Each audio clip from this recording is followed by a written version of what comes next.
International Conference on Arts and Humanities.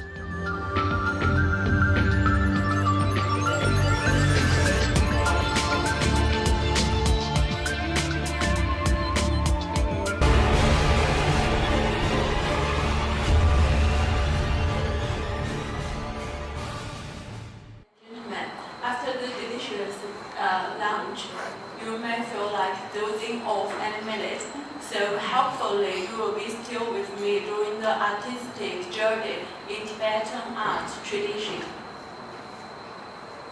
I'm Dr. Peng, graduate from one of the best universities in England, and probably in all of the world, University College London, and now working in Chongqing University as a researcher in the southwest of China.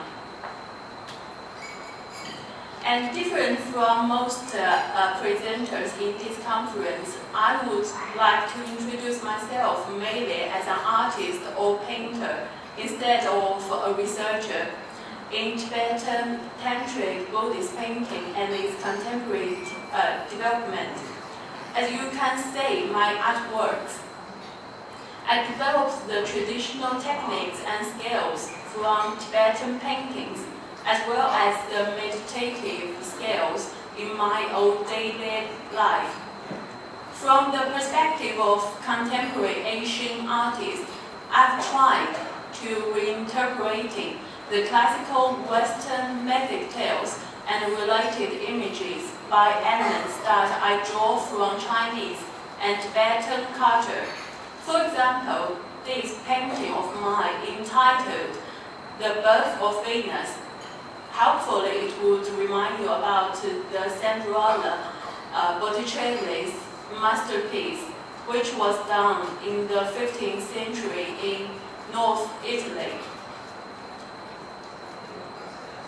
But in my paintings, I replaced all the god and goddess by dogs. And also with very noticeable style of Tibetan paintings. Confronting my artworks, lots of audience have questioned me why I chose dogs as the main figures. Well, I was more than happy to discuss that after my presentation. And now, let's move on to the paper I would like to present today. Technical note on Tibetan Tantric art, which is printed on the page 198 in that book, the thick book, just in case anyone couldn't understand my English. And also there is the email address on that page for the networking in future. By observing the working process in many mural paintings and tankas, the tanka means the Tibetan school paintings, at first hand, and I have attended a number of their exhibitions, art workshops, and other resorts, both at home and overseas. I've learned much more about the traditional techniques, methods, and materials used in Tibetan art. It is important to note that the mural painting in Tibet shares almost the same materials as tanka, which includes the same pigments, dyes, glue, brushes, the techniques of paint application and outlining, order, and method of painting. As the well-known Tibetan artist, Lobu Sida, the accessors of the intangible cultural heritage, stated in the interview in Beijing in 2012, in the aspect of the content and the technique, the material for painting, there's no much differences between painting in a tanka and also a piece of mural painting in Tibet. Because there are a lot of books introduce the different ways of making tanka, so my survey of the technique aspect of Tibetan art is mainly based upon the general usage of materials and method and usual order of their application in Tibetan mural paintings, which is less well known in the West. To my knowledge, although there are divergences in the techniques among varied art styles and traditions, there are generally 5 main steps in the process of mural paintings in Tibet. The first one is the preparation, followed by the sketch, and then we come to the application of colors and outlining. Then the finishing touches, and finally the varnish.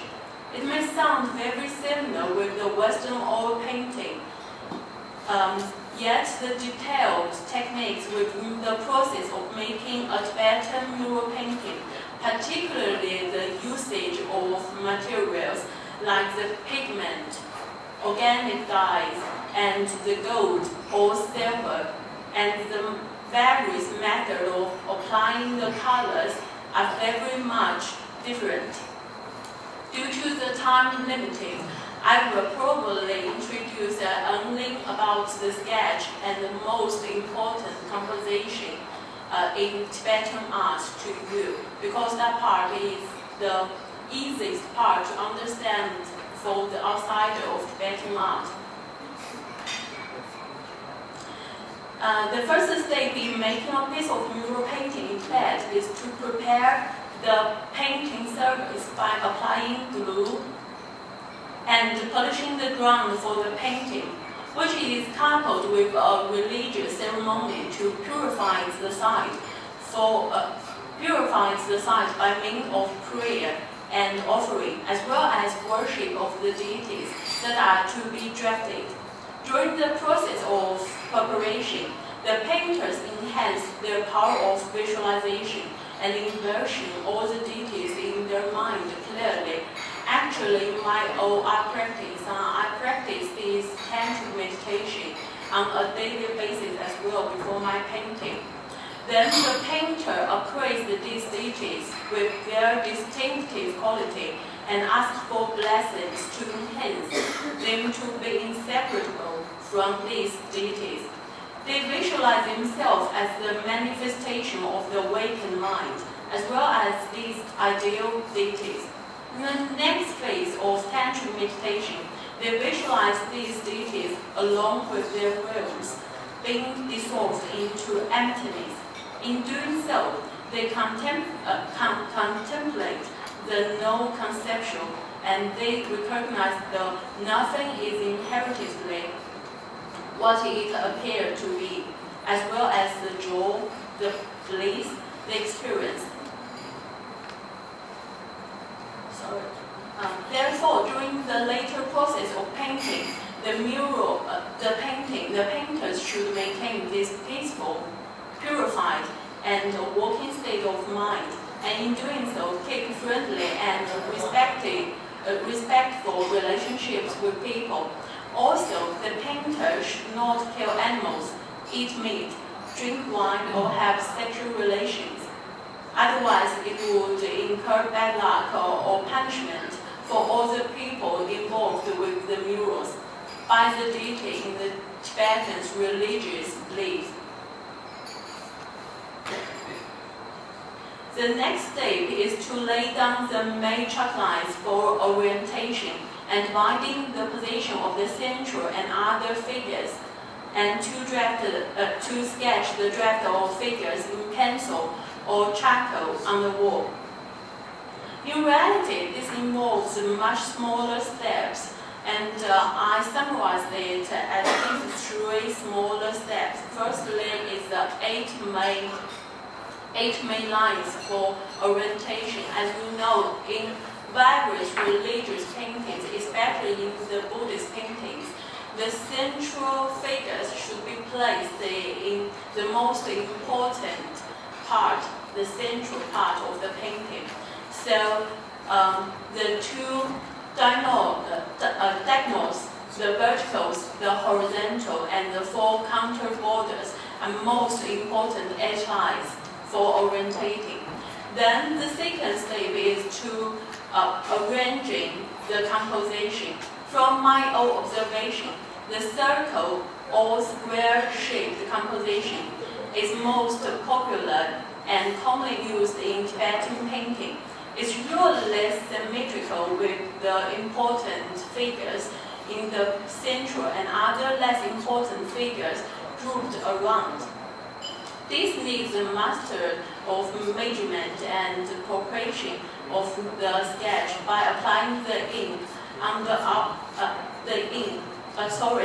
preparation of various Buddhas, Bodhisattvas, and deities in Buddhist phantom. For example, like in this screen, and this artist, he wasn't really sure where to place the deity Yajang. So that's why he checked with the books firstly before his painting.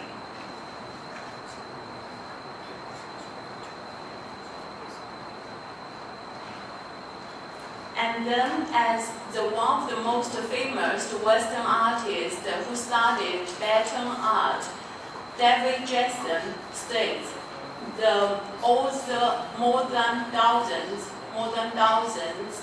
deities in the Tibetan Buddhist iconograph, and he categorized them into 10 classes.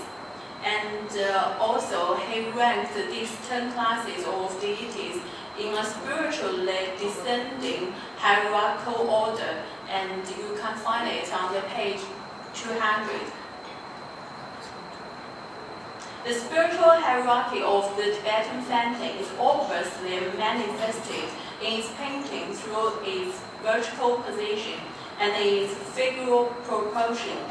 Generally, the larger placement and the larger size of the painting represent figures that enjoy a relatively higher status of class compared to other classes of the same importance. To conclude, the arrangement of large number of figures within a Tibetan painting can seem to be inexhaustible. However, once the painter masters the systematic, orderly, and the hierarchy of composition, they can yield the various style and chaotic position of important deities and hundreds of minor figures correctly. Once the artist is satisfied with his dress, they move on to the next stage to reinforce and finalize the sketch with a pointed, constructed type of brush and ink. The artist usually holds the brush with the drawing hand, with the anvil rested by some tool to keep the hand really steady. In general, the final effect of the lines should be accurate, solid, smooth, and curved gracefully with a continuous flow of ink. From my observation, it's very similar to the effect of the ivory lines. We call it TIIKM in Chinese traditional painting. Then we come to the third main stage, which is the most important part in procedure of Tibetan painting, which it will decide the artistic quality of this Tibetan painting. Due to the time limited, I have to just show the pictures to you briefly, and maybe you can ask me the question about how they can coloring and applying the different type of outline of the images after my presentation.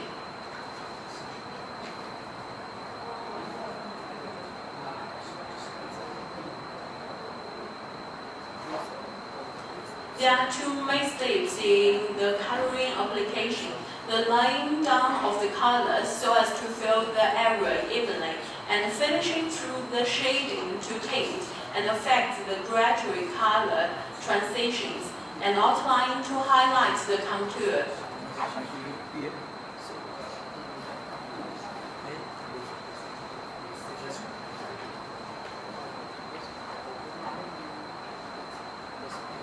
And here I can only show you 3 examples about the outlines of Tibetan paintings. The first one is the white outline, as you can see around the face of the monk.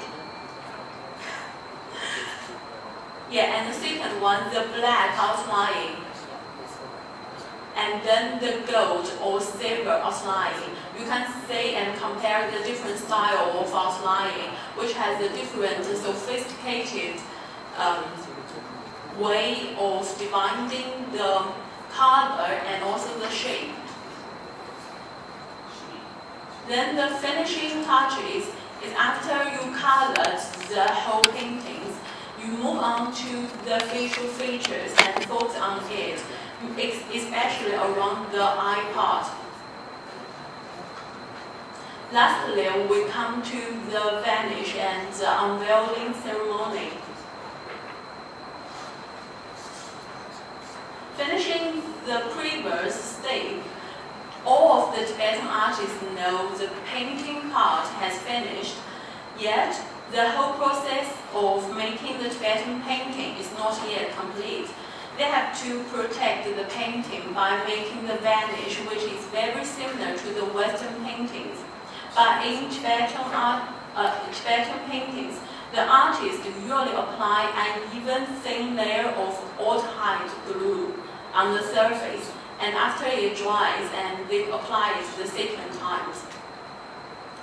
And after that, the monks are invited to an unveiling ceremony to invite the spiritual divinity of the deities into their portrait or the painted images as the completion of the sacred painting. Now, let us review the whole process of the method of making the Tibetan painting. Briefly, as Wu summarized, the process of making a piece of mural painting in Tibet consists of these steps, as you can see on my PPT. The treatment of the wall service, the holding of religious ceremony, drafting of the sketch, the finalization of the sketch, the application of colors, tracing in gold or silver lines, dripping with gold powder, drawing the outline of the contour, delineation of the facial part, suppressing and polishing the golden lines, glue counting and holding the opening ceremony. With regard to the instruction and techniques to be followed by the artists in Tibet, they are far more like the techniques of ancient Buddhist mural painting of India, and nothing is left to chance in this art, which is completely aware of its means and purpose. And thank you very much for your attention.